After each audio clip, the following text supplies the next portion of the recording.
La team, un jeune, un jeune Nigérien qui passe sur France 24 rappelle d'abord aux journalistes français où les coups d'État ont commencé. Qu'il faut bien qu'ils sachent que ce dont on reproche aujourd'hui aux pays africains qui font des coups d'État, cela n'a pas commencé chez nous. Et c'est important. Il y a des gens qui oublient rapidement le passé de la France. Depuis que la France est même devenue un véritable État démocrate, selon leur qualité de démocratie, les comportements de De Gaulle, qui pour les Français est aujourd'hui une légende, qui pour les Français est aujourd'hui un monument, et pourtant il a endeuillé des pays entiers. Aujourd'hui, ce jeune sur France 24 l'a rappelé d'abord aux journalistes français que ce que vous appelez les putschistes aujourd'hui, ce que vous appelez coup d'État aujourd'hui chez nous, c'est bien déroulé en France. Et c'est pourquoi la France est France aujourd'hui. Mais seulement, vous faites mine d'oublier cela, ou alors, de manière volontaire, vous décidez vous-même de marcher dessus et de vouloir tout simplement attaquer le Niger, le Mali, la Guinée et le Burkina, tout simplement parce que ce sont des Africains. Comme vous-même, vous avez donné une appellation, le tiers-monde. C'est comme ça que vous appelez les Africains, le tiers-monde. Et comme c'est le tiers-monde, donc tout ce qui vient du tiers-monde est mal. C'est ce qui vient où vous êtes qui est bien. Et donc les gens du tiers-monde ne peuvent pas prendre des décisions lucides, mûrement réfléchies et pouvoir prendre dans leur destin en main. Quand bien même ce qu'ils font ressemble à ce que vous avez fait. Parce que si aujourd'hui les coups d'État se font en Afrique, c'est parce que ça a commencé chez vous. Mais qu'est-ce que vous croyez réellement? Est-ce que les populations devraient continuer à vivre comme dans le temps sans toutefois se rebeller? Si Thomas Sankara lui-même a dit que l'esclave qui n'est pas capable de se révolter ne mérite pas qu'on s'apitoie sur son sort, cela prend totalement son sens quand on voit aujourd'hui des militaires qui décident de se révolter. Et tous les militaires devaient commencer à prendre exemple de cela. Savoir qu'il est temps pour eux de prendre leurs responsabilités. La team, écoutons d'abord notre frère nigérien ici sur France 24. Écoutons. Que va-t-il se passer au Niger? Toujours aucune solution diplomatique n'a été trouvée. Pourtant, la CEDEAO a rencontré les différentes parties le week-end dernier. Week-end marqué également par une importante manifestation à Niamey en soutien à la junte. Et nous sommes en ligne avec l'un des organisateurs du rassemblement dans la capitale. Bonjour Ibrahim Nawamwa, vous êtes donc l'un des organisateurs de ce rassemblement dimanche à Niamey. Merci de vous exprimer sur France 24. Alors l'idée, ce n'est pas forcément d'ouvrir un débat, mais de comprendre vos motivations, vos revendications. D'abord, est-ce que vous pouvez nous dire combien de personnes se sont rassemblées hier à Niamey? Oui, bonjour, monsieur. Je commencerai d'abord par m'excuser parce que je ne suis pas sûr que ma voix pouvait porter. On vous entend très bien. Merci. Et donc, effectivement, comme vous l'avez annoncé, nous avions organisé hier, dimanche 20 août 2023, un meeting à la place de la concertation. Un meeting qui, en tout cas, par rapport à la situation sociopolitique de notre pays, né du coup d'État, comme vous l'avez bien dit, depuis le 26 juillet, date à laquelle le CNSP a renversé l'ancien régime, les populations sortaient massivement pour apporter leur soutien au CNSP et exprimer de vive voix leurs préoccupations qui sont d'ores et déjà annoncées dans la déclaration de prise du pouvoir par le CNSP. Et donc le meeting d'hier, effectivement, c'est principalement pour, dans un premier temps, marteler notre soutien, le soutien du peuple nigérien au CNSP, aux nouvelles autorités, et dire à la face du monde que ce qui est arrivé le 26 juillet et le coup d'État est totalement consommé et se trouve derrière nous. Le peuple nigérien à l'heure actuelle a fini par donner son soutien total aux militaires et de dire désormais nous demandons principalement à ce que tout le monde respecte les décisions des nouvelles autorités nigériennes. Alors, vous dites que le coup d'État est consommé. Malgré tout, il y a toujours cette menace d'intervention militaire de la CEDEAO. Ça, ce n'est pas tranché pour l'instant. Oui, il y a la menace de la CEDEAO, mais on voit de plus en plus la CEDEAO est en train d'être isolée, que ce soit par les organisations internationales telles que l'ONU, qui a clairement dit à la CEDEAO que les sanctions que la CEDEAO a prises à la suite du coup d'État sont illégales. Et justement, nous l'avons toujours dit que c'est des sanctions illégales, illégitimes, parce que tout le monde, y compris l'ONU, s'accorde à dire, à rappeler à la CEDEAO que les textes qui fondent la CEDEAO, les textes qui gouvernent le fonctionnement de la CEDEAO ne prévoient pas la possibilité de prendre ce genre de sanctions. Vous parlez de l'égalité, en quoi est-ce qu'un coup d'État, lui, est légal? Oui, on parle de légalité, mais je vais vous dire qu'au Niger, ce n'est pas le premier coup d'État. Et pas au Niger seulement, un peu à travers le monde. En France, il y a eu des coups d'État. Sous la Ve République, à ma connaissance, il n'y a pas eu de coup d'État. Mais bon, c'est un autre sujet. Peut-être revenons sur le mot d'ordre de la manifestation d'hier à Niamey. On a vu énormément de drapeaux russes, drapeaux indiens aussi. La principale demande, c'est le départ des troupes françaises. Pourquoi ? Oui, la principale demande pour le meeting d'hier, c'est de demander à la France officielle le respect des décisions prises par les nouvelles autorités nigériennes en ce qui concerne la dénonciation des accords léoniens qui lient l'État français à la République du Niger. Parce que nous avons vu que aussitôt les nouvelles autorités nigériennes avaient pris ces décisions de dénoncer ces quelques accords qui nous lient, la France officielle dit qu'elle n'entend pas respecter ces décisions parce que elles ne sont pas légitimes. Ces décisions ne sont pas légitimes. De quelles décisions parlez-vous concrètement? Pour bien comprendre, de quelles décisions parlez-vous concrètement?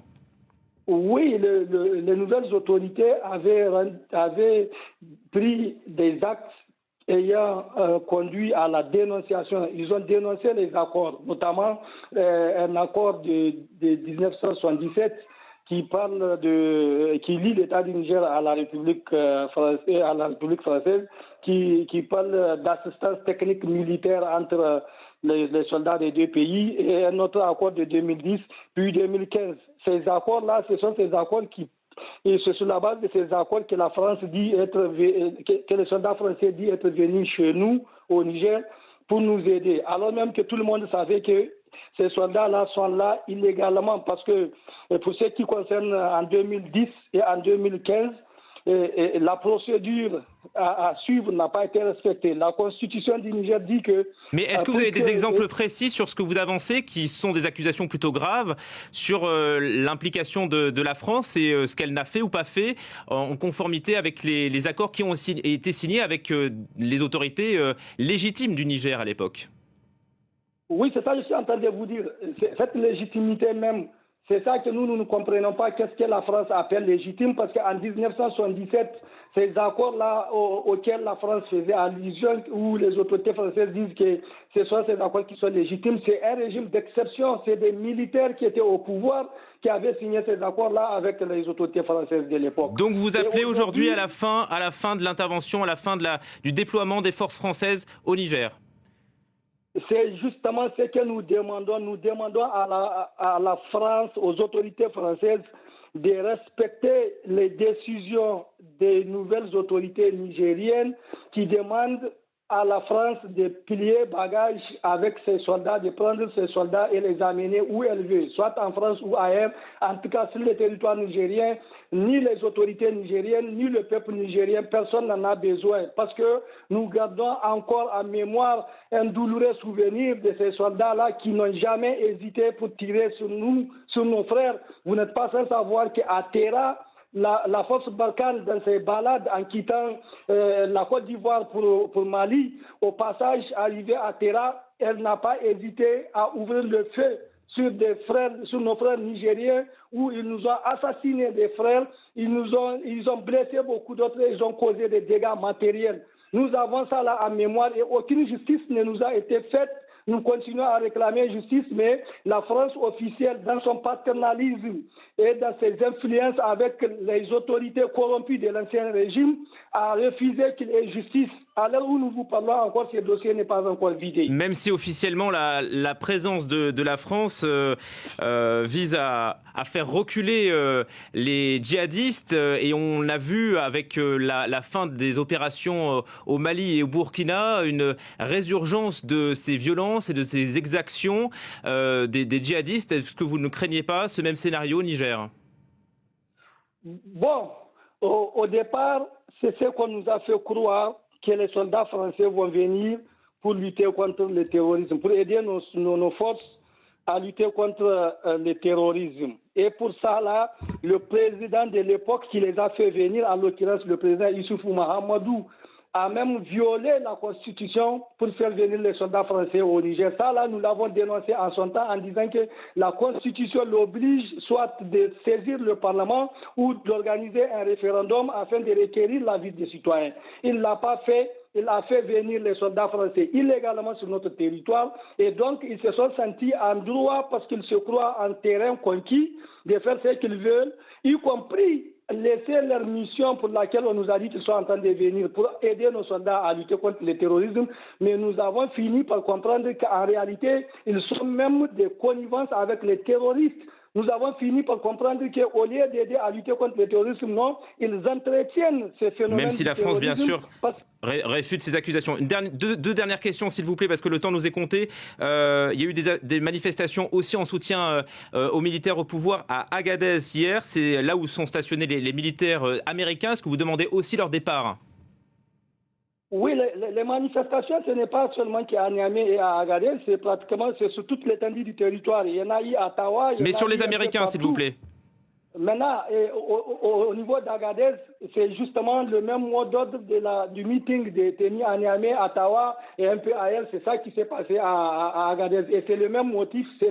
Nous demandons le départ pur et simple des soldats français du territoire nigérien. Mais pas des Américains. On a vu beaucoup de drapeaux russes. Ce qui nous interpelle ici, vu de Paris, c'est ce nombre de drapeaux russes lors de ces manifestations. Ça révèle quoi? Une attente? Vous espérez quelque chose des Russes? Est-ce que vous êtes en contact avec eux?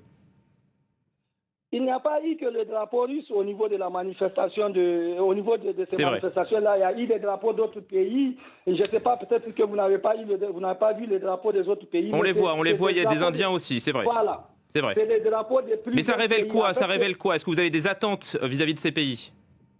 En fait, c'est un message que nous sommes en train de transmettre. C'est dire que désormais, le peuple nigérien a retrouvé son indépendance réelle et donc par conséquent il va traiter avec n'importe quel pays de ce monde dans le cadre des accords bilatéraux ou multilatéraux.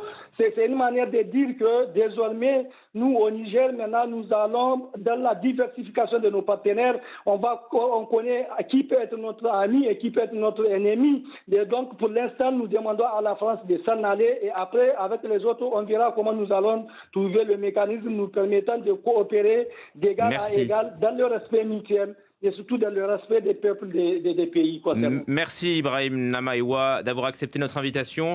Message relayé sur France 24 qui est coupé malheureusement au Niger et nous le déplorons, vous le savez. Merci encore. Quand vous finissez cette intervention, nous sommes d'accord ici qu'il a parfaitement raison. Pour moi, ce sont les responsabilités des militaires aujourd'hui. Et les militaires devraient donc prendre leurs responsabilités pour nous donner de l'espoir, pour nous donner encore envie de croire à quelque chose. Sinon, vous remarquez vous-même que toutes les populations sont en train de partir ailleurs, de s'expatrier, de faire des familles dans d'autres pays. Et vous avez même des enfants. Regardez par exemple des Kylian Mbappé, regardez ces grandes stars qui sont aujourd'hui dans d'autres pays, qui même s'ils reviennent visiter leur pays, mais restent et demeurent aujourd'hui des citoyens occidentaux. Il n'y a pas de débat là-dessus. Mais pourquoi les pays sont obligés aujourd'hui, c'est-à-dire pourquoi les citoyens aujourd'hui sont obligés de se retrouver à faire ce genre de choses? C'est justement parce que dans nos États, nous n'avons pas la possibilité d'avoir un certain nombre de conforts, un certain nombre de facilités. Et pourtant, nous sommes considérés comme l'Afrique, c'est-à-dire l'Afrique, le berceau de l'humanité. Mais pourquoi le berceau de l'humanité est donc toujours en train de voir ses enfants fuir pour aller dans la soi-disant enfer de l'humanité? Non, non, non, non, non. Si l'Afrique est laissée pour partir ailleurs, c'est parce qu'il y a un problème chez nous. Et il est donc temps que nos hommes en tenue prennent conscience de cela. Et je pense que les hommes en tenue ont commencé à prendre conscience de cela. Les hommes en tenue ont commencé à prendre leurs responsabilités en main. Et c'est ce qui énerve. Ça énerve non seulement les journalistes, mais ça énerve aussi les politiques. de l'Occident qui refusent, coûte que vaille, à accepter cette nouvelle vision de la chose politique. Mais ça ne se limite plus seulement aux lanceurs d'alerte, ça ne se limite plus seulement aux cyberactivistes. C'est entré aussi dans la tête des militaires et c'est devenu contagieux. C'est-à-dire, ça quitte du Mali, ça va au Guinée, ça quitte de la Guinée, ça va au Burkina, ça quitte au Burkina, ça va au Niger. Et la prochaine étape, c'est où? Voilà la question. Voilà la question parce qu'ils savent qu'il y a une prochaine étape. Ils savent qu'il y a une prochaine étape. Après le Niger, il y a forcément un prochain pays où un président va tomber. C'est ça la nouvelle mode actuellement parce qu'il est important de faire changer radicalement l'Afrique. La team, ceci étant dit, dites-moi ce que vous pensez en commentaire sur l'intervention de notre frère sur France 24.